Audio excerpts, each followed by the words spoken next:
Doing the teachings of Shakyamuni Buddha. And as you know, that Buddha described 10 worlds of consciousness of every human being.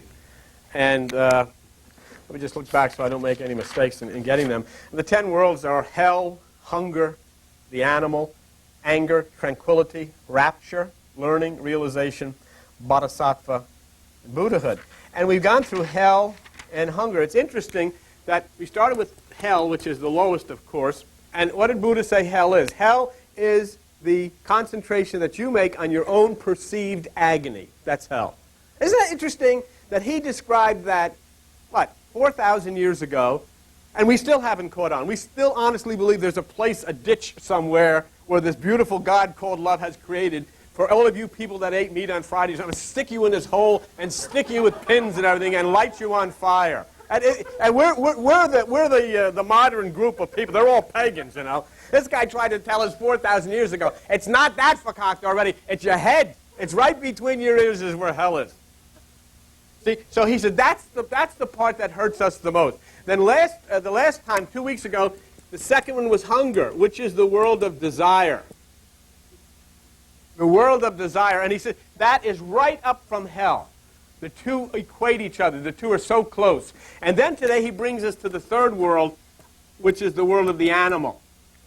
Now there's this thing that you have to understand. We're talking about instinct. We're talking about animal instinct, instinctive behavior, but not the four-legged animal. We're talking about the human animal instinct. There's a big difference because the four-legged animal instinct is totally divine. It is totally godlike. It doesn't make any difference how many preachers, priests, rabbis, evangelists you would bring into a room. If you surround them around a dog, the most holy person in that room is the dog.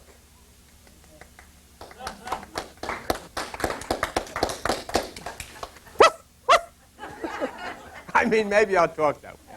But the reason I say that is because the dog is the only one that doesn't have a carnal mind. He works on the basis of that which is programmed in him or her. We don't, see. But we have in our ballywick two aspects of thinking. We have a divine mind, we have a carnal mind. Now, that lower mind is what's called the animal instinct. Now, what Krishna told us Friday night in the Bhagavad Gita is something too. He says what people do is they look at the act. And that's where they make a mistake. They don't look at the quality. And what Krishna said that inside of every person is a wheel spinning with all the things you've accumulated, the things you've accumulated in past life, the things you've accumulated from your parents, from your spouse, from your children, from your church, from your government. All of these things are plugged, and then every so often they spin off.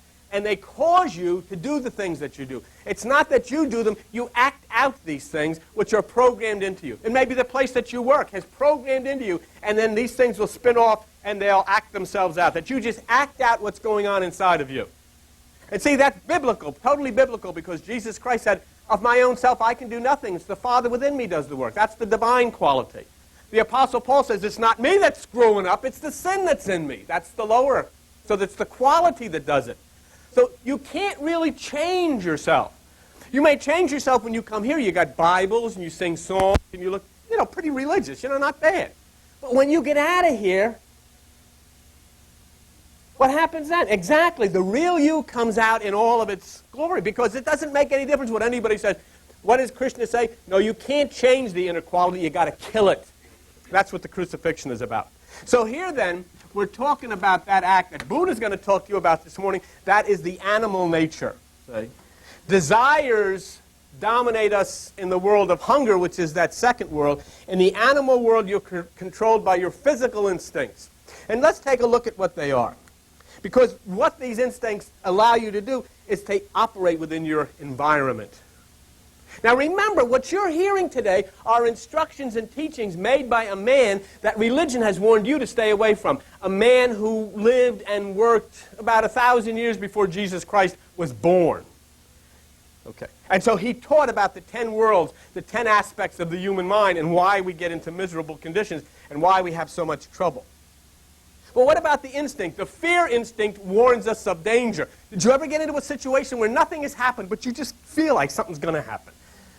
Ugh, let's get out of here. Why? I don't know. I just feel I feel uncomfortable here. You know, I don't want to be around here. Let me get out of here. You know. I remember one time when we took our dogs on a trip up to New England. It was hunting season. And we had one of our we have a long line of dogs who were, somewhat insane, and this was the one dog called Chippy. And Chippy was with us on this trip. And there was this hunting season up in New England, and we got to this motel, which was a fairly decent motel. You know what this dog said? The dog's banging on the door. I want out of here. Get me out of here. What? And so I thought, the dog's got to go to the bathroom. Take the dog out on the leash, and he's at the door of the car. Open the door, and let's get out of here. The dog knew that something was wrong. It was a deer strung up out in front. Yeah, he didn't care for that. But the point that I'm trying to make was that he understood something is not right here. This isn't a good place to be. Let's get out of here. We were very comfortable. He wasn't. Okay? It was an instinct. And, as it turned out, everything was okay. But you just feel that something is going to... How about your sleep? You got to go to sleep. That's another part of animal. See, this fear is animal instinct. Sleep is animal instinct. You got to sleep. You get hungry. Your sexual desires, it's animal instinct. All of these things are instinct. There's a similarity between the world of hunger, which is the second world of Buddha, and the world of animal, which is the third. And these are called the three evil paths. Buddha calls these the three evil paths. Okay? Hell, hunger, desire, the animal.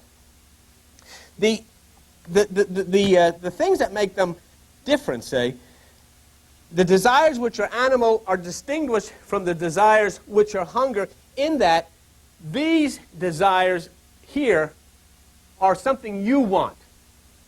These desires here are necessary for you to live. Your lower animal desires, your instinctive desires, you've got to eat, you've got to sleep, you've got to have sex, you've got to have these things. You can't turn your back on them and say, well, I don't think, you have to. Everybody has to go to sleep. You don't have any choice in the matter. It's the way it is. Everybody has to eat. You don't have any choice in the matter. And obviously, if everybody didn't have sex, you wouldn't even be sitting here. You have no choice in the matter. It's the way it is. So these kind of things are things that are going to happen whether you want it or not. This here is yours. So there's quite a difference there in those sets of instincts. Okay. You feel hungry, you eat. You feel full, you stop eating. Now, what's the difference here? That's the animal nature, right? I'm hungry. I'm going to go over there and have some lo mein. I eat up on lo mein. The stomach pops out like this. I really feel full. Now I say, I get home, I open the refrigerator, seal test, cookies and cream ice cream. I'm not one bit hungry, but it's there. And I gouge out with a big spoon, and I put it in a big bowl, and I sit down. I have moved out of the animal instinct because I really don't need that to survive. Now I am up here into the area of desire. The word seal test has said, woohoo, this is what I need. And I am going to have that no matter how full I am, no matter how big the belly is at this time. I am going to have it, and I'm going to sit in my easy chair, and I'm going to put the thing back with the feet up, and I'm just going to let this stuff flow in there and mix in with all of the lo mein from China. Who cares? So there you have two things. I had to eat. My animal desire says I had to eat. I didn't really have to have the ice cream, but my hunger desires, that second world, said, yeah, you want to have that. See? There are animal instincts which take their place deeply within the carnal psyche of man. This is what Buddha taught. And this you should listen to very, very, very carefully. Okay?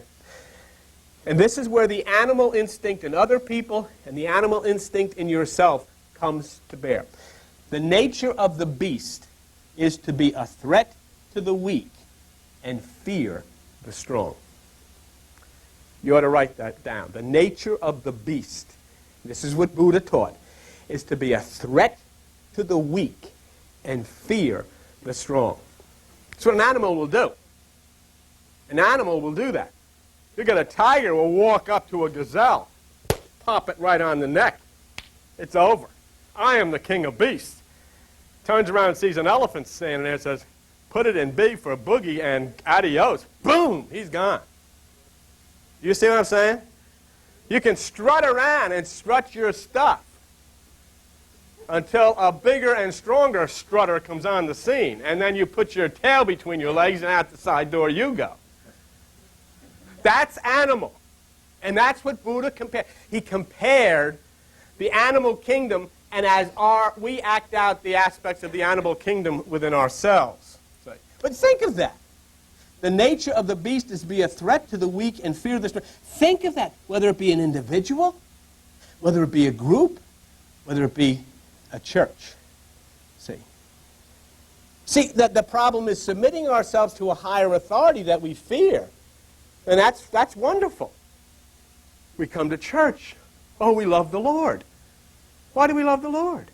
Because we're afraid we're going to hell. We are submissive to God. We come to the preacher. We went to a wedding the other night, and many of the people, it was pretty good, but a few people got snarky. Halfway through the wedding, the priest came in, who had conducted the ceremony. They all just ran and milled around him.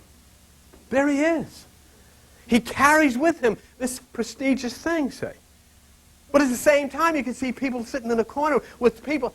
Will you shut up, Martha? Have a good time, for God's sakes. Have a drink. I'm taking you out to have a good time. See, it depends who the other person is.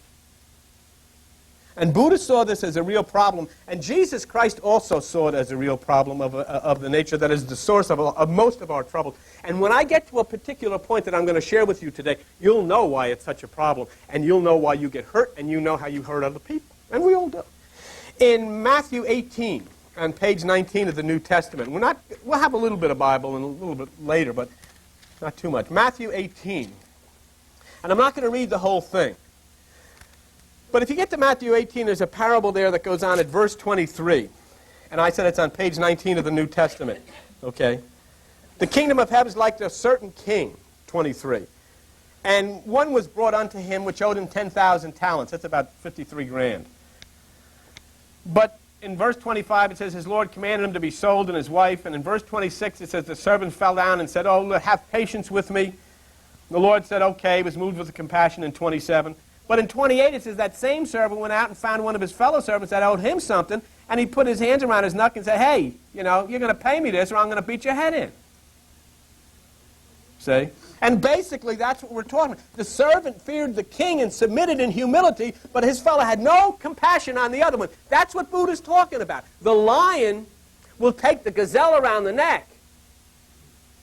See? In other words, if the lion comes up to the elephant and the elephant says, "Well, Mr. Lion, I'll tell you what. I was going to bash your crummy little head in with my big, wide foot, but today is Sunday. I'm going to let you off."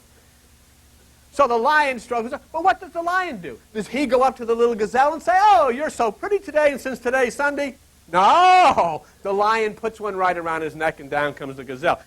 Just trying to give you a little allegorical portrayal of why this is such a serious situation, and why it's such a dangerous world, and why Buddha puts it so close to hell, the animal. You say, well, we'll give you an example. There's a very famous evangelist. What the heck? Jimmy Swaggart. I mean, for God's sakes, he's all over the television. He just got sued for lost $10 million. But this man would spend his career on the pulpit pointing fingers and saying, "You are living in sin. You're doing this evil. You're into sexual promiscuity, and you're having all of these affairs, and these are horrible things, and you're going to go to hell." Nobody knew that as soon as the service was over, he was jumping over the fence and heading down to Lulu in the red light district. Who knew? Who knew? You would sit there and say, "Oh, my God, how can I be like him?" And then he would cry and call everybody forward, and they would come down to be saved, and he put his hands, where's his hands been? With Lulu!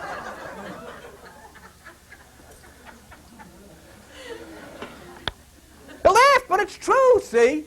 Come on, once you gotta ask for people's names. Sure, he's forgiven. Yes, go on, do it. Don't. But the sin was not jumping over the fence to go see Lulu. The sin was standing up there pointing your fingers at you and saying, you're sick because you read Playboy.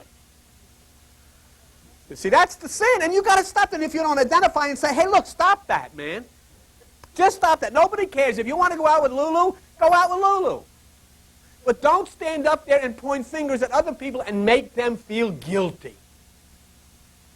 That's the horrible part of that. See? So the animal basically is selfish. The animal nature is a selfish nature. It will grab everything around, not because it wants to be miserable, because that's the instinct. If there's a storm coming, ladies and gentlemen, I just got a report from control there that this hurricane has changed its course and it's heading due northwest for Forked River.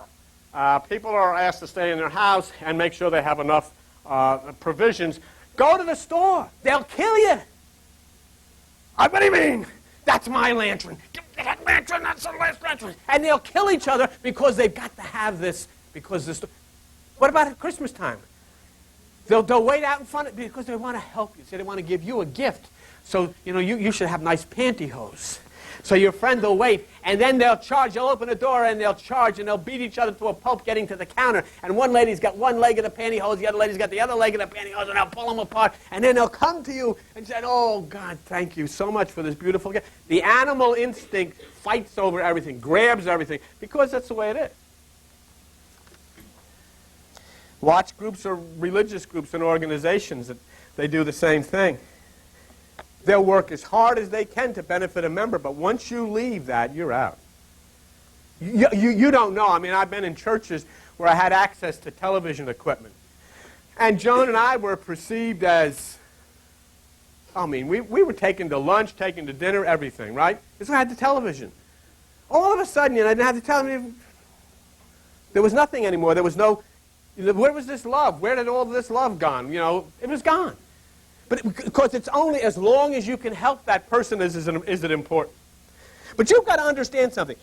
How deeply the Buddhist and Eastern philosophy of the world found its way in our own scriptures. Why then, look at this third world of Buddha.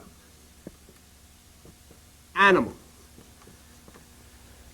And here you'll understand why your Bible says what it does. Go with me then, if you would, to page 73 in the Old Testament, Exodus 29. Okay, Exodus 29.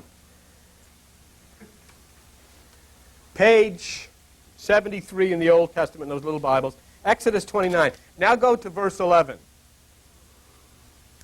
What's it say? And you shall kill the bullock, that's the bull, before the Lord by the door of the tabernacle of the congregation. What are you going to have to do? You're going to have to kill this before the door of the tabernacle of the congregation. I want you to know something. That directive in Exodus directly comes from ancient Buddhic and ancient Hinduist philosophies. The animal must be killed.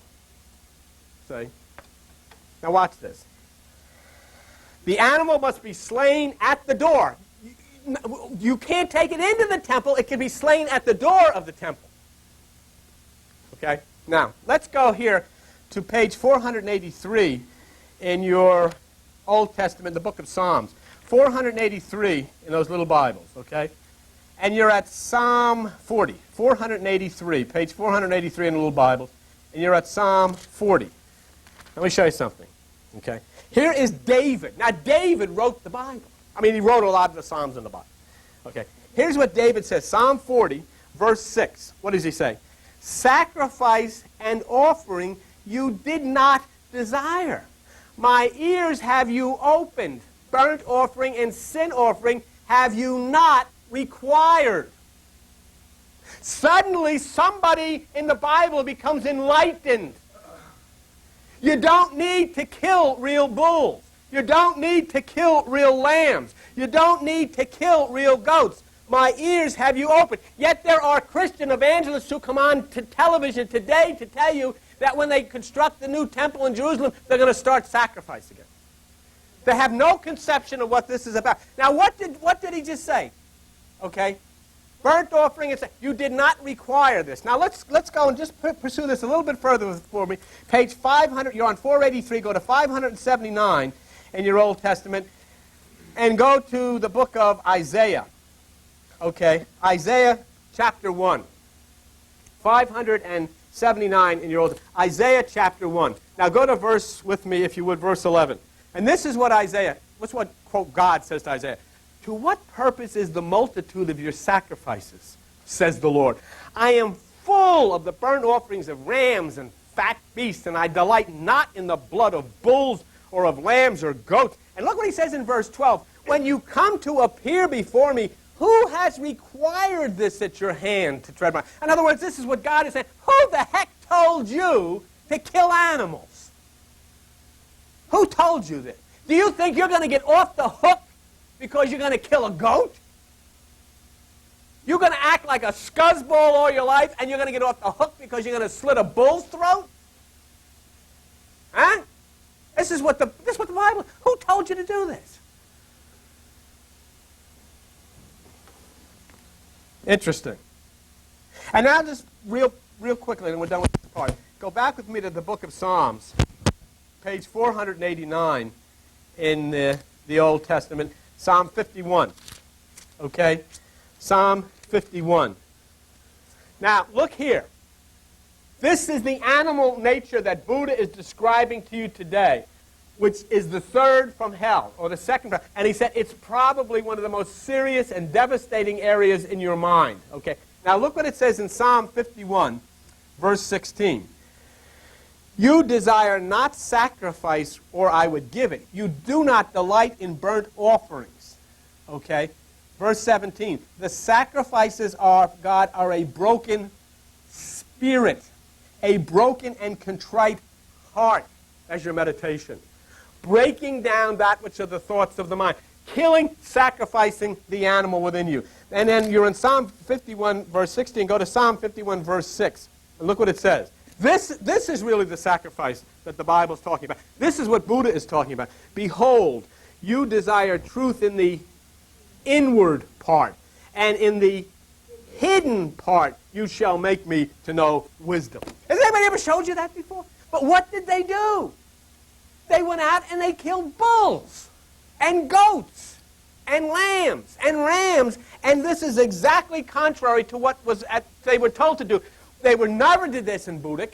They never did it in Hinduism, yet they said you must kill the animal. But they understood. They understood the symbolism. The animal that has to be killed is not the four-legged animal out there, it's the two-legged animal in here. That's what has to be sacrificed. And you kill the animal at the door to the tabernacle, meaning that you must take no thought. When you take no thought, you have shut down your animal nature, and then you can enter through the door into the tabernacle, which is the right hemisphere of the brain, which is the right side, where you cast your energy to the right side.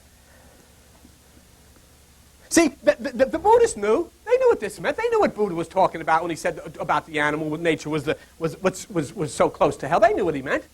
They didn't go out looking for a bull to shoot. Well, what do we do? Even in Christianity, you go out in baptism and stick people's head in water. It has nothing to do with sticking people's head in water.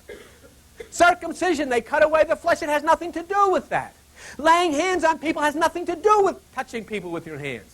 That's why the Apostle Paul said, for God's sakes, in Hebrews 6:1, leave the doctrines of Christ. Go on to perfection. For God's sakes, you should be mature enough to understand what these things mean. We, in this generation of religious Christians, are the most paganistic people probably that's ever set foot on the earth. Buddhists had no trouble understanding this. Hindus had no trouble understanding this. Ancient Egyptians had no trouble understanding this. But it went right over the heads of our clan, because the whole religion was built on machoism, gunfire or sword fire, whatever you want, and fighting and controlling people. And what is being said here is that the animal instinct and the flesh, the two eyes, must be killed and replaced by that which is the divine instinct of the single eye. And that's what the Bible tells you. You read it in the Bible. Didn't God say in the Bible, who the heck told you to do this? What are you doing this for? What are you turning the church into a slaughterhouse for? Who said you can get off the hook by killing an animal? What did he ever do? What did the animal do? What did he do? You did it, not the goat. See? And that's what Christianity doesn't understand. That's what you've been taught all of your life. See? And this is you can't do this. You have no control over changing. The animal is a part of you, and as long as it is, it's going to do what it wants to do. And you know that. Every one of you has some kind of a closet. I've got some kind of a closet. Joan has some kind of a closet. Emil's got some kind of a closet. Joni has. Every one of you sitting here has some kind of a closet, and there's something that you know that you shouldn't do, but doggone it, no matter how you fight it off, you do it anyhow.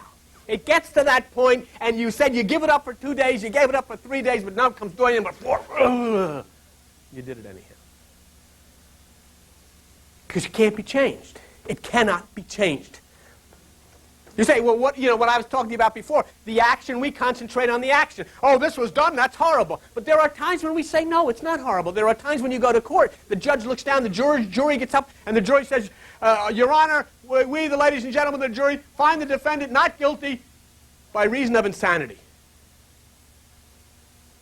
Oh, wait a minute. They're saying that it wasn't him that was responsible for the action. It's something in him that was responsible for the action. Do you know it's the same thing on a different scale of every one of you sitting in this room? No matter what you do, it is not you. It is something in you that is responsible for it. And that's what you're not in touch with. That's why you got a drug culture. That's why you got a drug outreach center in every city in the United States. And that's why you got the bomb. Because we never know how to address it. Even the psychiatrist is going to try to get you in and bring you to the norm insanity. Bring you down to the level of insanity where everybody else is at. And you know that. You know how you feel. You can look at me right now and you know how you feel. And think about the things that you know that you do that nobody else knows. And you're sitting here in church. Sunday morning in church. And yet nobody knows really what goes on in that place. And you can't stop it and you can't change it. And what has to be done has to be killed. Has to be killed. And how do you kill it? Meditation. That's the only possible way you can kill it. And now Buddha's going to point out to you the danger, and this is where I want you to listen to his teaching very, very carefully, because there's a great danger in this. And this is why you've got to meditate, because otherwise your animal nature is going to... This is what Buddha says. Shakyamuni. Buddha says fish want to survive. And fish will survive. And at the bottom of the sea, fish will bury themselves in the sand. Fish will hide in the rocks. And they'll stay away. And nobody will go near them. And they will not go near anybody else. But you dangle a little bait in the water, and they'll come out and they're hooked. Just dangle something in front of them that they want. And their instinct will. And they're hooked. Shakyamuni Buddha. Shakyamuni Buddha said, birds fly very high. They are in no way, shape, or form near you. They cannot be touched by you. You can't get up to where they are. But if you put up a decoy, they'll come down. And they'll feel safe because the decoy, the make-believe is there. And they'll gather around the make-believe, and then you can hurt them. Because their instinct will say, oh, that looks okay. Let's go. Animals can be trained and can be subjected to people. But you know what we do? You people that have been hunters know this. Before you go hunting, you learn the instinctive behavior of the animal that you're going to hunt. And you'll know what that animal will do, what time that animal will do it, and you will be able to position yourself so that because the instinctive behavior always comes true, you will be able to set a trap for that animal, and when he comes just at his appointed time, he's dead. What Shakyamuni Buddha said to you people is that much of your suffering comes from this point. Your instinctive animal behavior is predictable. And others who are trying to control you will know exactly how you're going to react. They'll know what turns you on. They'll know what turns you off because it's predictable. And they'll lay a trap for you and you'll walk right into it. And it's amazing when we come here, the very people that are telling you to stay away from this place are the people who are hunting you down and laying the trap.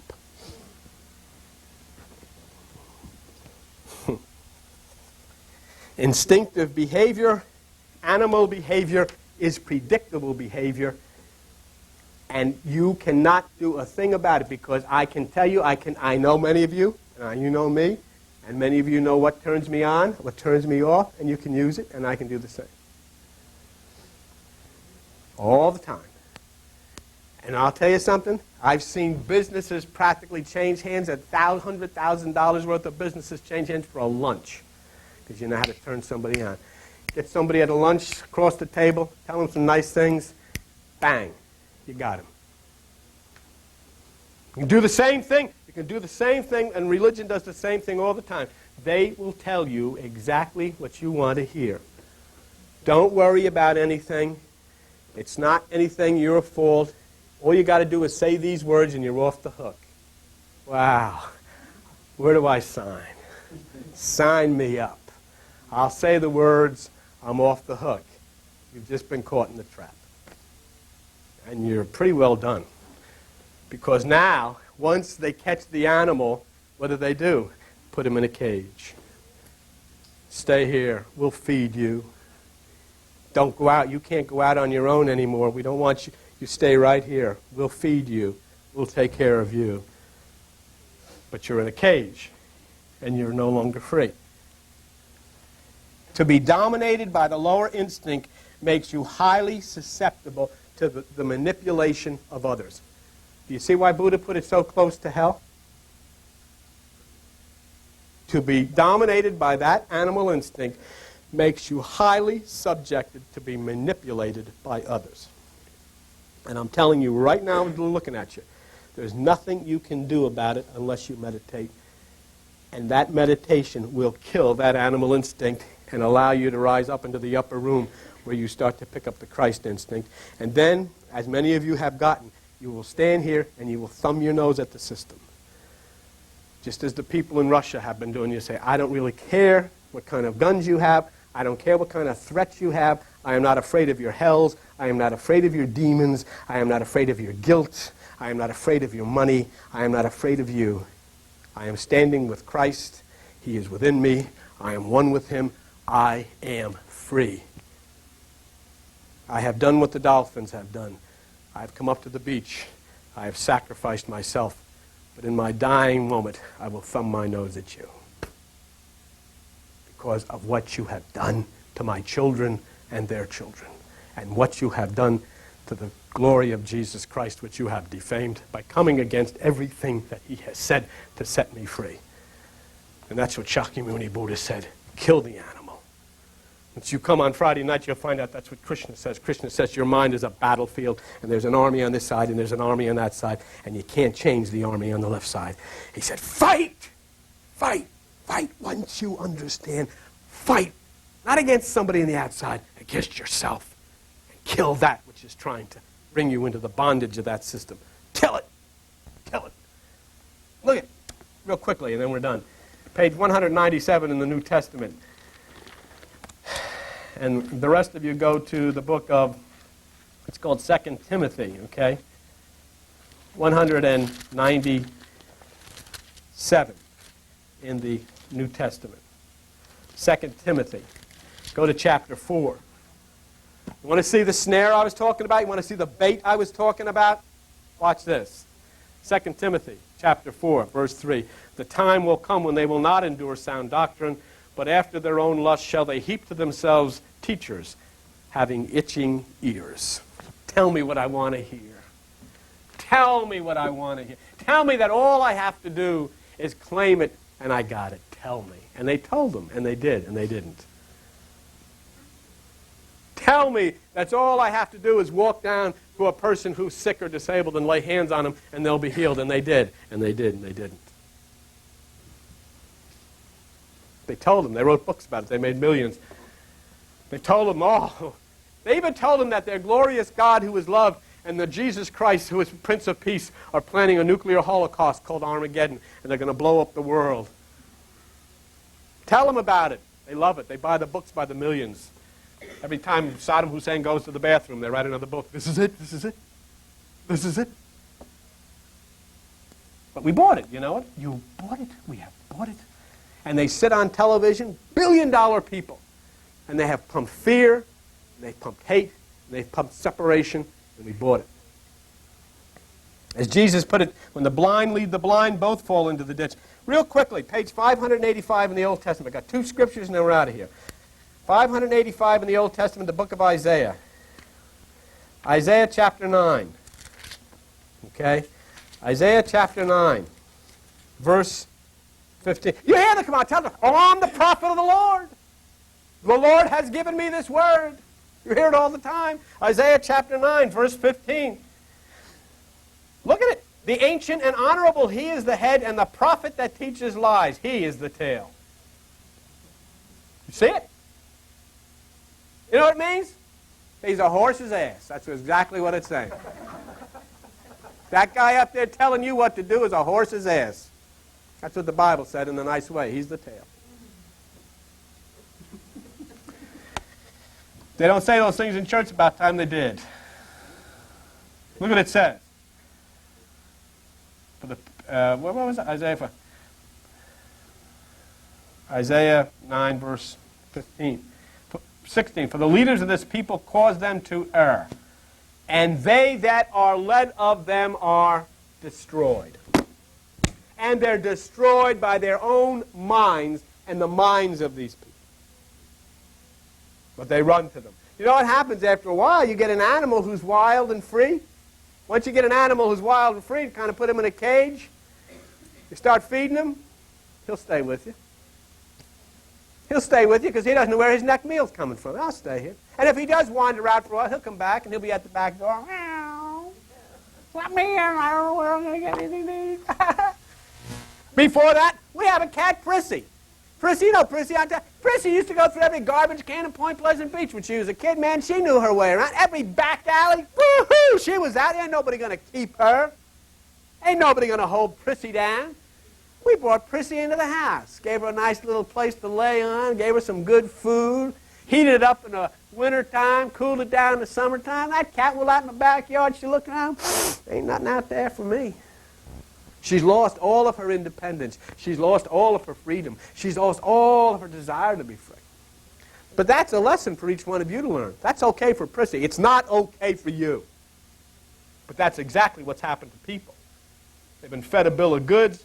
They've gotten fatted up on this stuff. They don't know what to do, where to go, and they don't know what the outside is like. They've lost all of their feelings of their own worth, and so they got to stick it out. Keep listening and keep being fed that stuff. Real quickly. Jeremiah, page 642 in the Old Testament. It's the very next book, Jeremiah chapter 23. These holy people that have come and talked to you. Jeremiah chapter 23. I just want to rush this. I know you're anxious to get out of here, but I just wanted to just get you this, and I'm done with it. It's only a couple things. Jeremiah chapter 23. Go to verse 21. I have not sent these prophets, yet they ran. I have not spoken to them, yet they prophesied. You got it in your book? You got it in your Bible? Shove it in the face of one of these people sometime. When they say things that Jesus didn't say. When they say things that is not of the earth, that is not of nature, that is not of the universe, shove it right in their face. Say, wait a minute. God said he never sent you. He didn't tell you nothing. Because there is nothing that God is going to tell one person that he's not going to tell you. And right in that same book, in the book of Jeremiah, go back to chapter 5. It's on page 627. Jeremiah chapter 5, verse 31. What's it say? And this is something that you've really got to take. I want you to, take this one out. Stick it on your refrigerator. Put that yellow stuff around it. Do something about it. But look at it. And when you listen to these people that scare you, frighten you, talk to you about a God that drops bombs and does evil things. What's it say, Jeremiah 5? Nature doesn't do evil things. Nature and God are one. Nature gives life. We wreck it. Jeremiah 5, verse 31, the prophets prophesy falsely, and the priests bear rule by their means, and my people love to have it so. And what will you do in the end thereof? In other words, the prophets prophesied falsely. Along comes the minister. He's saying, this is what these guys said. You're all listening to it. You're all screwed up. All screwed up. And that's why life has treated you the way it has. There was a guy by the name of Gordon Allport, and he said this, and I just wrote, the easiest idea to sell someone is that he's better than somebody else. You ought to write that one down. The easiest idea to sell someone is that he's better than somebody else. And that's what they do all the time. Oh, we're saved. I'm saved. I don't care about Saddam Hussein. I don't care about bombs. I don't care about Russians. All I know is I'm saved. So everybody else going to hell in a bucket. The easiest idea to sell someone is that they're better than somebody else. And as long as you keep telling them that, they'll keep coming back to you and keep pumping the money in. But you've got to become spiritually strong because we tend in our animal nature to become very, very weak. And remember this as you leave here. The animal world, the strong devour the weak, especially those they can isolate. And once they can get you by yourself, and that's why they try to do that. I'll never forget that time somebody come down here and took a kid, a little child, in the bathroom, got around, surrounded that child, started pumping all his fear into his head. I think it was Sean's child. They isolate them. So get them aside. So you start shove a Bible in your face. You say it says here. Do you know it says here? Do you know it says? You know what the heck it says? You don't even read the thing. But watch what they do, see. You take the wolves, you take the lions, and they pick out one that's kind of weak.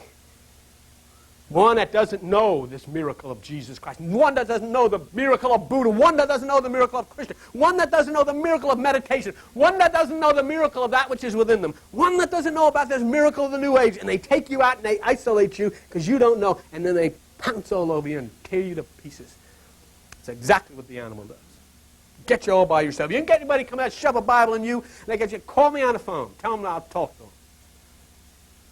They don't talk to me anymore.